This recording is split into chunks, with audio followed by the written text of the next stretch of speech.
Hi to everyone. Today there's a great surprise for all my talk audience. Our special guest, none other than Dr. Roland Roberts, is joining from all the way from New York. He's one of the very famous candidate from the Republican Party who's running for the next year presidential election. How are you doing, Dr. Roberts? I'm well, thank you. Great to be with you. Thanks. Dr. Roberts, if I have not mistaken, this is the very first time in Sri Lanka a USA presidential candidate who's joining with us on board. It's a great pleasure for us and to our country. First, let me ask this from you. Why do you want to become the president of America? Yeah, it's a great question. And ultimately, I'm running because America has lost her way.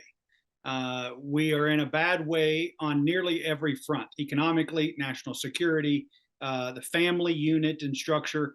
But most of all, I want America to do right by her citizens, and I want America to do right by other countries and the people groups of other nations. And we have lost our way.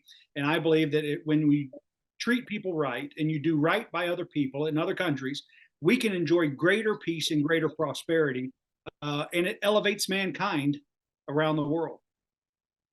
Good. Dr. Roberts, that always you mention God, family, and country.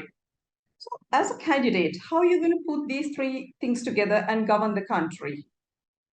Yeah, some of the people who have never voted Republican before, in fact, they've been staunchly other parties, have really gotten behind my candidacy because they have come to the place where policy cannot solve the problems, policy alone cannot solve the problems we face.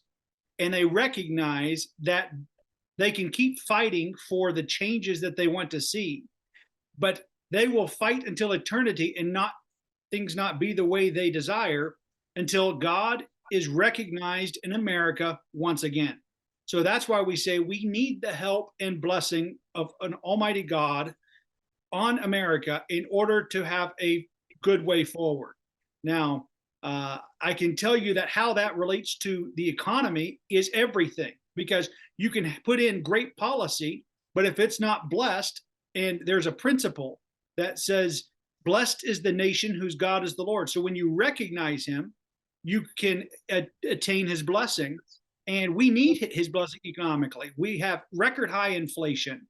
We have families that can't afford to put food on their table. We have immigration system that is flawed and completely broken. And so we need our national debt to be eliminated, not just reduced, not just the deficit or the budget balanced. We need our debt eliminated. And so we need a major fix in the economy. National security, we have to have immigration reform. We have to have advance our military capabilities significantly. It has been dramatically weakened through frivolous wars and through bad policy. And so that combination has made us extremely vulnerable and unable to defend ourselves as per the Constitution to the fullest degree. And then the family unit. Here's the net. You can have the strongest military in the world, but the strength of a nation is equal to the strength of the family. So if you celebrate marriage and family, all the other marginalized or vulnerable people groups, actually their level and standard of living rises as marriage and family is celebrated and promoted and grows. However, when you mock and destroy the family unit and you celebrate the disintegration of the nuclear family, then all of the other groups fight to be seen. They fight for relevance. And you can't have it both ways. You have to celebrate family and marriage, and that actually allows for all of the other forms of lifestyles to survive and flourish. So that's why I say America needs God, and that's how it fits in with the economy, national security, and family. Yes, you have mentioned that for the economy, you need the blessings of God. Okay, if I'm not mistaken, that 31.46 trillion is the national debt at the moment in America. Is he blessing America at the moment? Is America what? I'm sorry. As you said, you need the support of God, the blessing of God to develop the American economy. So if I am not mistaken, the American national debt is 31.46 trillion right now. So at the moment, you think Yes. is God is blessing America, or is he little bit thinking about America?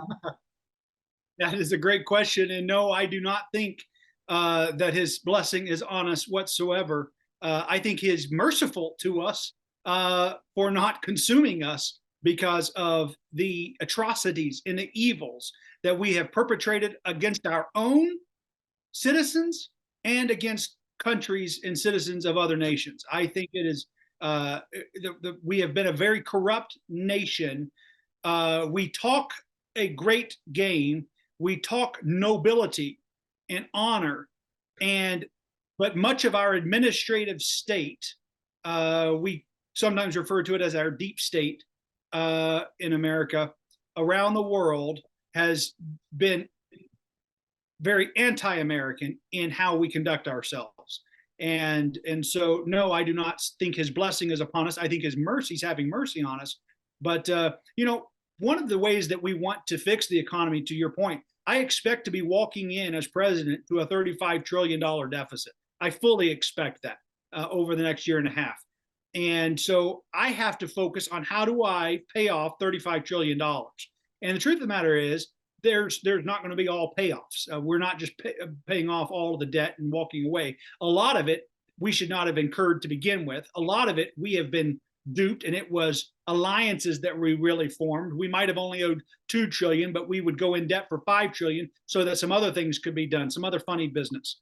So look, we owe 1 trillion to China. We owe our largest debtor, 12 plus trillion, is to Japan.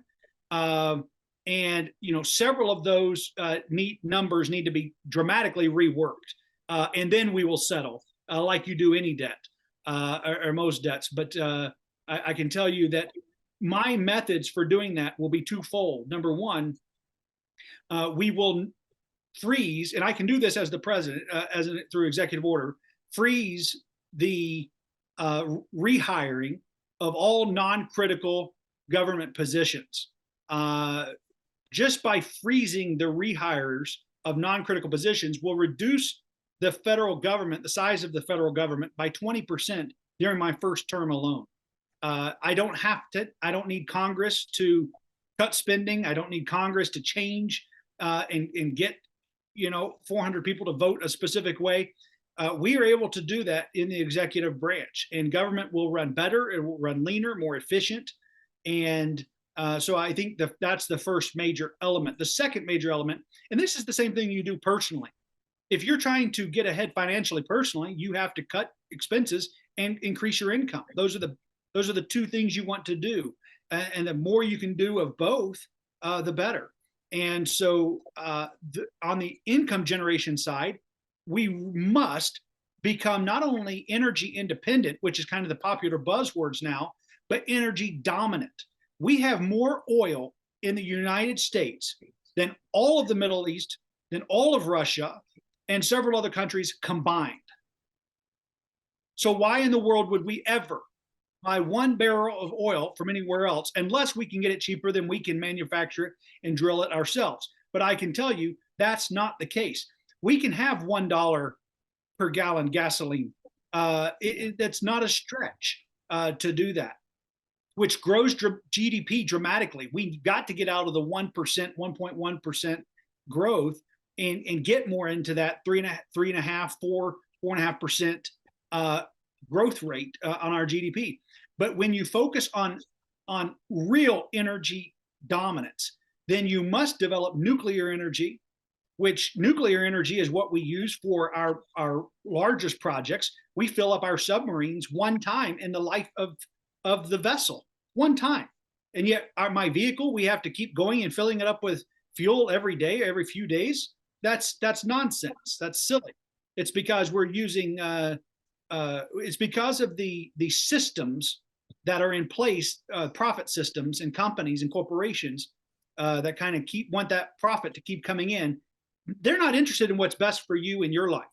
They're interested in their greed and their profit. Okay. You're a businessman, at the same time, government advisor and a peace ambassador. At the moment, now you're a candidate for the next presidential election. So, Dr. Roberts, why do you believe in entrepreneurship highly? Yes, I believe that entrepreneurship is the single greatest economic engine on earth. I believe it levels the playing field.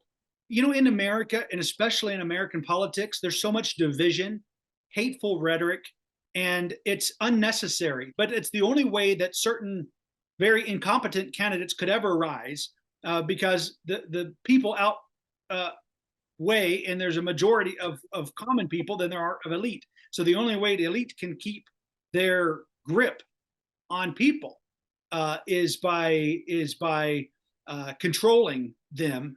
And so, how I'm approaching entrepreneurship eliminates that.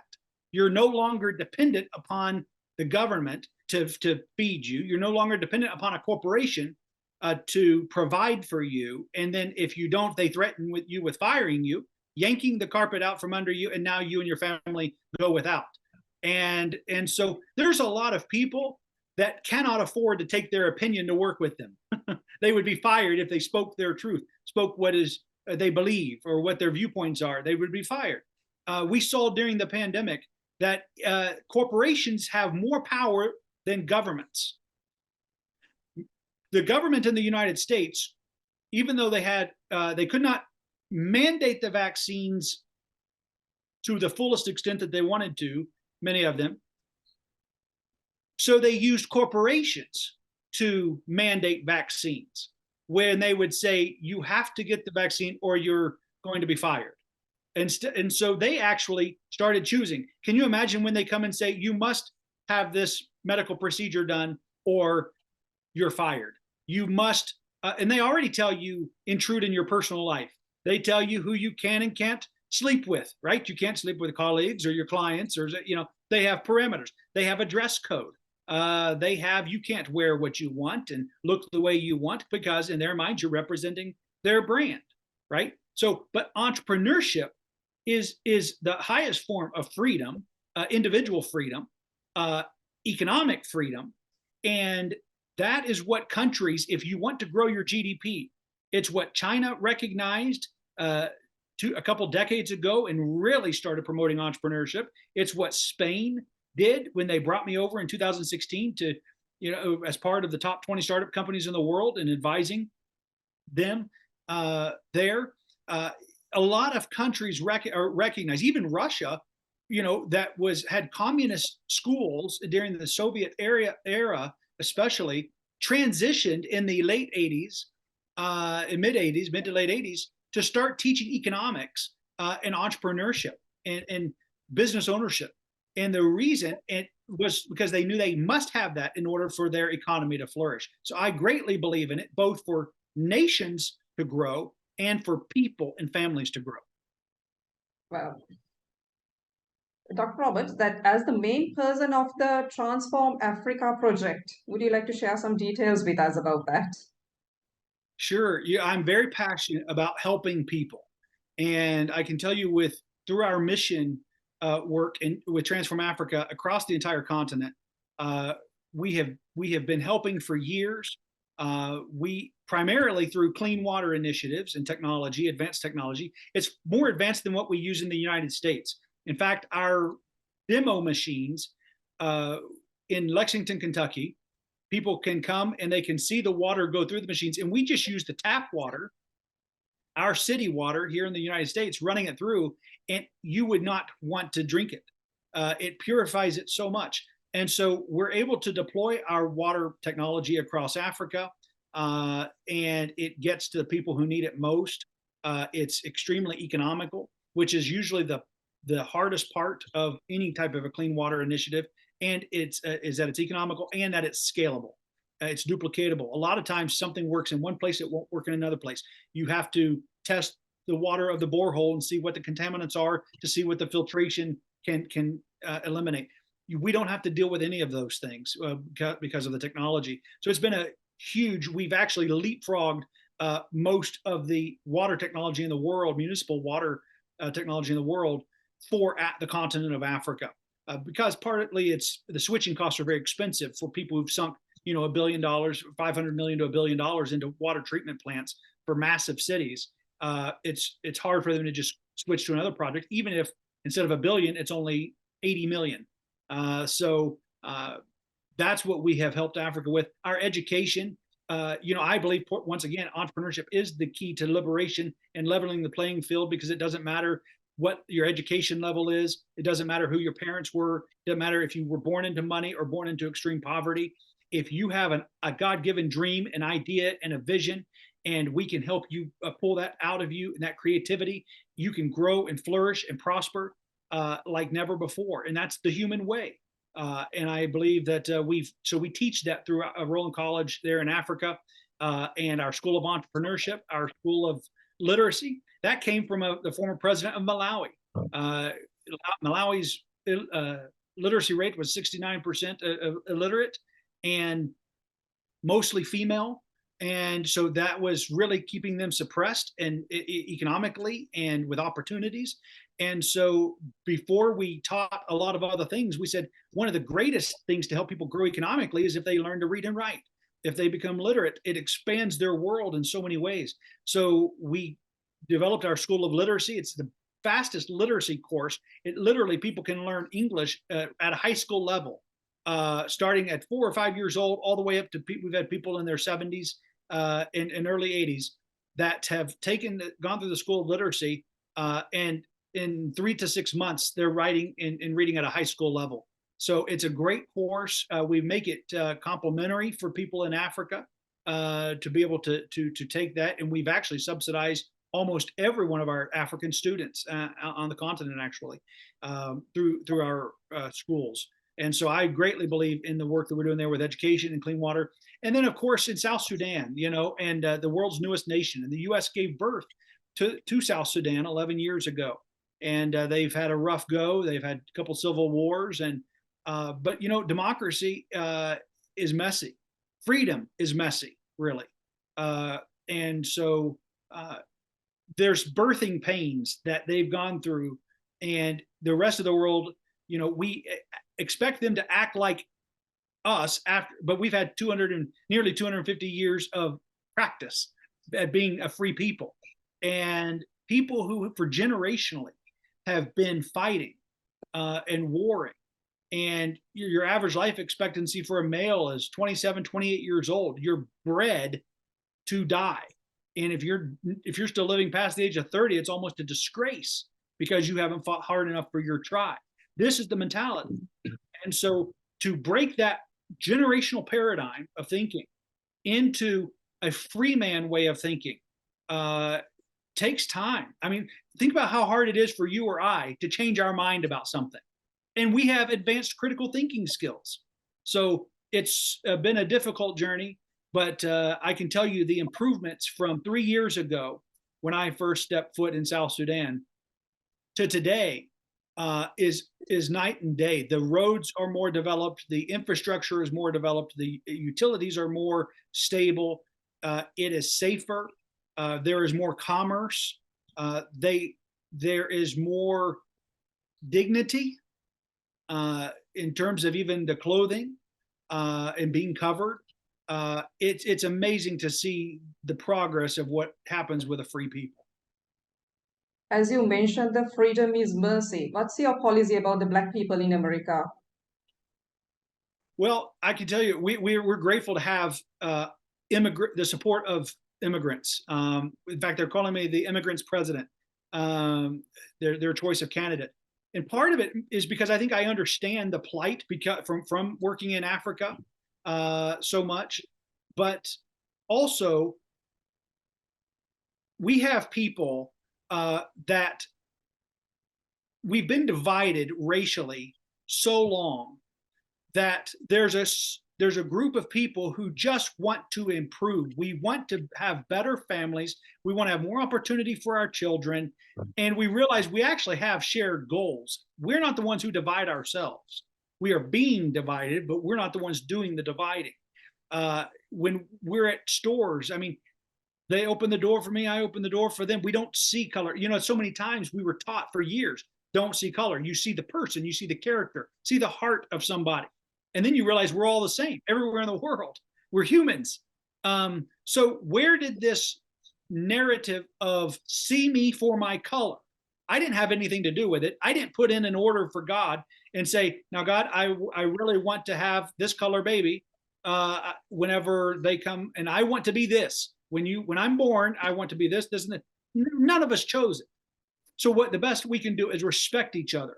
And so the Black Caucus in the United States that is for Roland Roberts for president, I'm grateful because they see past the things that the powers that be that want to maintain their grip of power. They see how bad it is to divide us on such silly things. Now, I will say in the same breath, it is not right to marginalize or to discriminate against someone based on their skin color. I don't want to be discriminated because I'm white, and I would never discriminate because someone is a different color.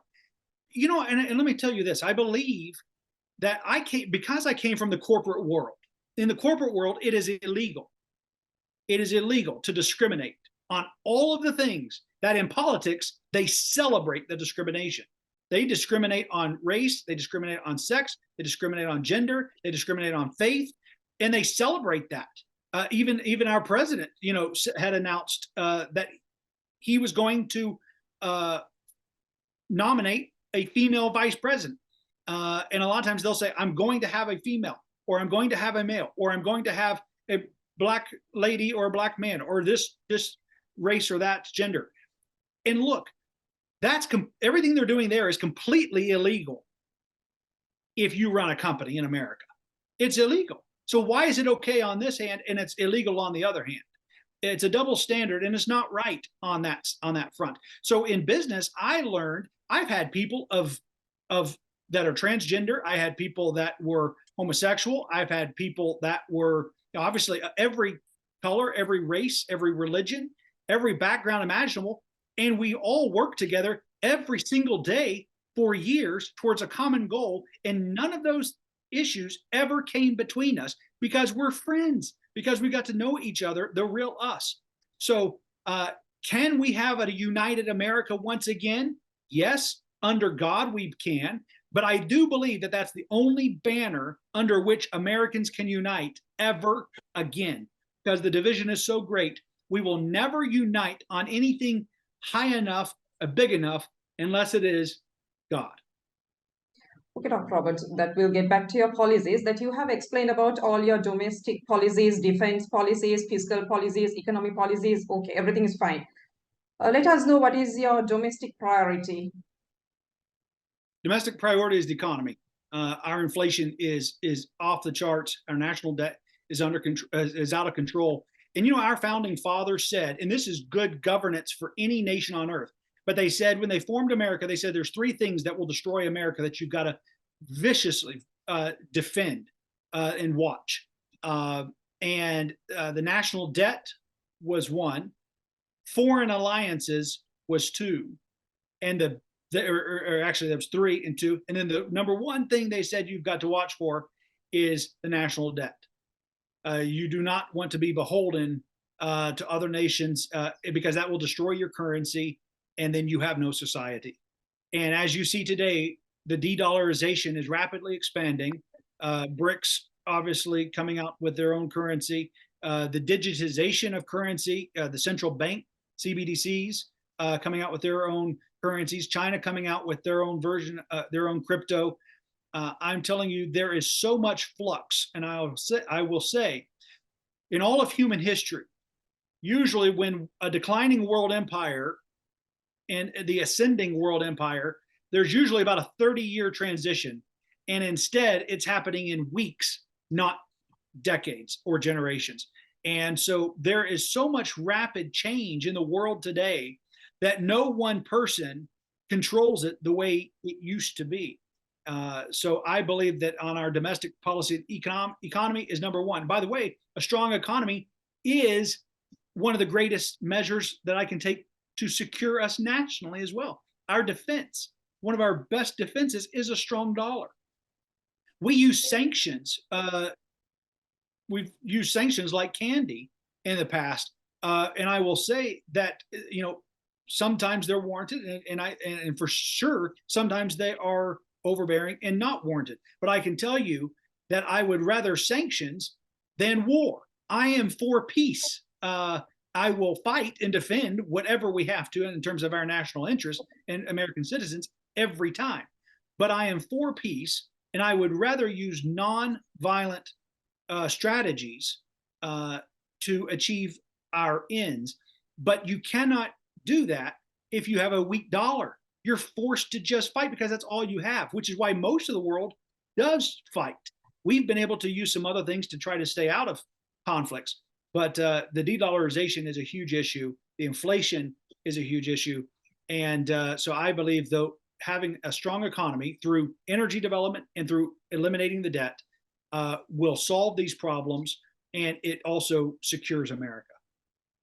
Dr. Roberts, as you mentioned that you love peace. So are you going to be a peacemaker between Ukraine and Russia? I hope to be, and I plan to be, and I've already taken steps that direction. I can tell you, I addressed Ukraine and European leaders about 1 week ago, and I was scheduled to be in Kyiv. It was, but the bombing at the Kremlin and also in Kyiv City happened the day I was to be en route, and so I did not continue the journey for safety reasons. But I have been very integral in what we believe are appropriate peace measures. It's like in anything, there must be, both sides are so entrenched, but there is a pathway to peace. There absolutely is. And I know that there can be, but I'll tell you my great concern, and I am ashamed to say that there are people in America and people in some American agencies that are anti-American that are trying to rapidly create World War III. I firmly believe that the next president of the United States will be leading America in a war and having to get that war to a peaceful conclusion with as little bloodshed as possible on both sides. And I shouldn't even say both sides, it's going to be a multi-side battle. But I do believe that peace is possible. War is absolutely avoidable. And I do pray that we get to that end sooner rather than later. Let me raise this question as a journalist from the Southeast Asian country. What is your foreign policy regarding Southeast Asian countries? Yes. So first of all, my foreign policy at a high level is just that we will protect American interests wherever they are in the world. We will do whatever we have to protect American interests. So now we have to back into, well, what are those American interests, and what would that mean or look like if there was a problem? I do believe in diplomacy. That's the diplomatic work that I've done in Africa with the president of South Sudan. I encouraged him with good governance. I have met with the ministers in office of the president with Ghana and with Malawi and Kenya and a number of nations. I addressed the Chinese leaders and Communist Party in Beijing, China, on the U.S.-China trade war in 2017. And so, I am used to going in and speaking truth in these matters because I believe in diplomacy. Even the Chinese, even though we vastly disagreed on the way forward, they celebrate deceit and dishonesty in business as a virtue. And in the American Western culture, we see that as a sin or as a flaw, a character flaw. Well, that means that we're always going to disagree on how to do things. But we can still be respectful in our dialogue one to another. And we were able to gain consensus on that. And so I do not want to involve America in wars not belonging to us or conflicts not belonging to us. I believe that people groups, there are unique cultures on earth, and many of these have to be resolved within themselves, not through American interference. it's kind of like in your family. Every family dynamic, if you get enough, if you go out far enough, you have your family unit, father, mother, children. You go out a little farther, you have in-laws, you have cousins, you go out further and you have more relatives. Families oftentimes fight and have disagreements among themselves, right? Well, that's the way it is with cultures. But it's interesting. We could be fighting each other in our family, and then someone from the outside attacks our family, and all of us immediately go, "Oh, you don't attack our family," and we go attack. That's the way I view it with many cultures and nations, is when we try to interfere, we're not fixing the problem. We might think we are. We're usually exacerbating the problem. A lot of times we don't even fully understand the problem, as we've seen in Sudan with some of the warring factions. We have our way of our vision of how we want to see peace, but it is not the kind of peace that will last for centuries. So I do agree and believe that my foreign policy, as it relates to like Taiwan and China, for example, that's of the most importance right now to Americans and to the next president, because if we are in a war with China, at this point, if it was today, it would be over China taking action against Taiwan that America deems unacceptable. And America has had a one China policy, but we also have interests in Taiwan. And so I am not a fan of fighting for other nations' independence. That is something I think they need to work out between themselves. So I am not do not interfere in other countries' issues. I believe we should stay out of those and let them resolve themselves. And the only time we involve ourselves is when American interests are at stake. We obviously live in a global world, and I mean we have assets, property, bases, citizens spread all over the world, the United States. We have to protect those. So if there are factions within a government, a rogue government, or the sitting government, then we have to protect those, whatever they mean. But it does not mean, in my estimation, the problem is we always either do too much or not enough. And I think it takes wisdom and discernment and good judgment, which is why I'm running for president, because I haven't seen a candidate at all in our lineup for 2024 president that I believe will govern with sound wisdom and good judgment and with discernment. They follow too much of party thinking. You know, this whole country is bad, this whole country is good. And governments have problems, but even the governments that I have problems with, or America has problems with, there are good people in those countries. The Russian government has been anti-American, but there are a lot of wonderful Russians. The Ukrainian government, we have friends in all countries of the world because we are all one people. So I don't view the people as America's enemies. I view certain regimes that are leading certain countries as America's enemies. Okay, Dr. Roberts, that as my final question, because we are running out of the time, I do need a very short answer. As a great believer in God, do you justify the abortions? Very short answer. Short answer. That is a tricky question. Except I will tell you, as a believer in Christ, my positions are very conservative, and I hold the same standards he does on those lines. I believe that we're created in the image of God, so I support protecting life. But I will tell you this, food for thought. I want to see, you know how they have exceptions for rape and incest with abortions in the most United States laws. I want to see that if you're going to include an exception for rape and incest, I want a life for a life. I want the rapist or the person who committed the incest that's going to create the abortion of the baby. I want the perpetrator, the person who caused all this pain for the mother and the child. I want them eliminated as well. And I want it done within 12 months. Okay, Dr. Roland Roberts, thank you very much for joining with us. Only 532 days left to achieve your dream. We wish you all the very best from Sri Lanka, Colombo.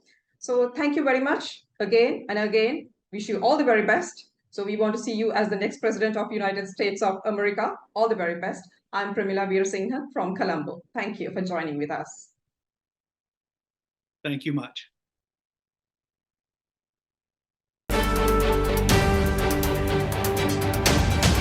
Muli Tunenma Talk.